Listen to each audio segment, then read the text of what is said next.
नमस्कार। माँ भारती चैनल पर आपका स्वागत है। अभी मैं आपको एकता पर निबंध सुनाने जा रही हूँ। एक होने का भाव एकता कहलाता है।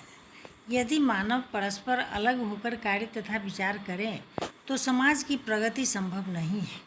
इसलिए उनका मन, वचन और कर्म से यथासंभव एक होना आवश्यक है। यदि हम एकजुट होकर काम करते हैं तो हमारी उन्नति निश्चित है। यदि हम बंटकर बिखरकर काम करते हैं तो हमारी अवनति ध्रुव समझिए। अंग्रेजी की यह उक्ति ठीक है, united we stand, divided we fall. हम संगठित रहें तो टिके रहेंगे, असंगठित हुए तो गिरेंगे। कहा गया है एकता ही बल है, यूनियन इज स्ट्रेंथ। अकेला चना भार नहीं फोड़ता, एक मामूली तिनके की क्या बिसात, किंतु जब वही संगठित हो जाता है तब उससे बनी रस्सी के द्वारा बड़े बड़े उन्मत्त गजराज भी बांध लिए जाते हैं। एक नन्ही बूंद की क्या हस्ती, किंतु बूंदों का समुदाय जब महान नद बन जाता है तब उसके सामने बड़े बड़े पर्वत भी कांपने लगते हैं। एक छोटी सी ईंट हल्की चोट से भी तोड़ डाली जाती है, किंतु जब वही मिलकर दीवार बनती है तो बड़े बड़े वीरों के पथ अवरुद्ध हो जाते हैं।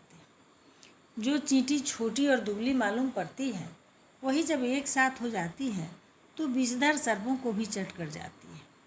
अतः इन दृष्टांतों से यह भली भांति स्पष्ट हो जाता है कि एकता के द्वारा कोई भी असाध्य कार्य साधित किया जा सकता है।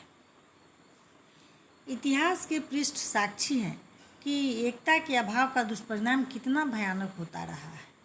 कौरव और पांडव की आपसी फूट के कारण इतना बड़ा महाभारत हुआ जिसे सारा संसार जानता है। अनाचारी रावण भी शायद ही पराजित होता यदि अपने ही छोटे भाई विभीषण को लात मारकर वह अपने से विलग नहीं करता। पृथ्वीराज और जयचंद की फूट ने हमें विदेशी आक्रमणकारियों का गुलाम बनाया तथा मिर्जाफर का हमसे छिटक जाना हमारी गुलामी का कारण बना।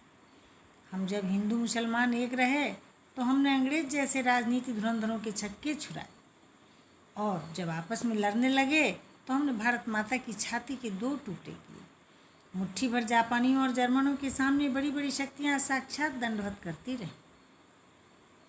इसका एकमात्र कारण है उन देशों के लोगों की दृढ़ एकता।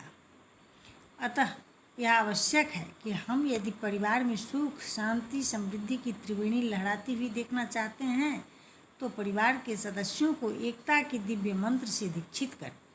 घर फूटेगा तो गंवार भी लूटेगा, इसमें कोई संदेह नहीं। यदि समाज में फूट हो तो समाज कभी नहीं फूले फलेगा। इसी प्रकार देशवासियों में एकता खंडित होगी तो देश पराजित होगा। हम भाषा, संप्रदाय, जाति, धर्म इत्यादि के नाम पर लड़ते हैं, अपनी शक्ति का विनाश करते हैं। यह राष्ट्र को अगति के गर्त में गिरा डालेगा।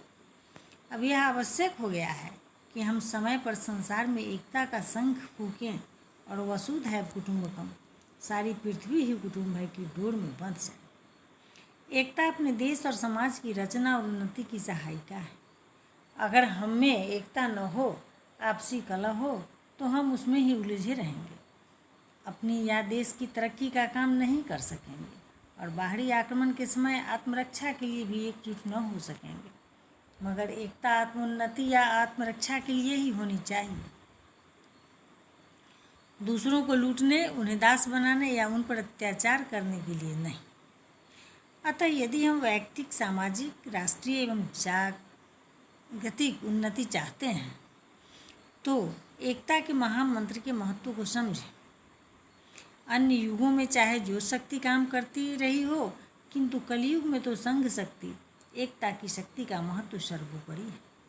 संघे शक्ति कलो युगे। पुराने जमाने में राजा पर अपनी सुरक्षा या सामाजिक दायित्व का भार देकर व्यक्ति निश्चिंत हो जा सकता था, मगर आज हर व्यक्ति स्वतंत्र है, वही अपना राजा है। इसीलिए आज हर व्यक्ति को खुद ही संगठित होकर सारे समाज तथा राष्ट्र की रक्षा करनी। क्या ही अच्छा हो यदि कठोपनिषद के शांति पाठ को जन जन अपने आचरण में उतार सकें। ओम सहनावतु सहनौ भुनक्तु सह वीर्यं करवावहै तेजस्विनावधीतमस्तु माँ विद्विषावह। अर्थात हे ईश्वर, आप हम गुरु शिष्य दोनों की साथ साथ सब प्रकार से रक्षा करें। हम दोनों का आप साथ साथ समुचित रूप से पालन पोषण करें। हम दोनों साथ ही साथ सब प्रकार से बल प्राप्त करें। हम दोनों की अध्ययन की हुई विद्या तेजपूर्ण हो, कहीं किसी से हम विद्या में परास्त न हों, और हम दोनों जीवन भर परस्पर स्नेह सूत्र में बंधे रहें। हमारे अंदर परस्पर कभी द्वेष न हो। जय हिंद।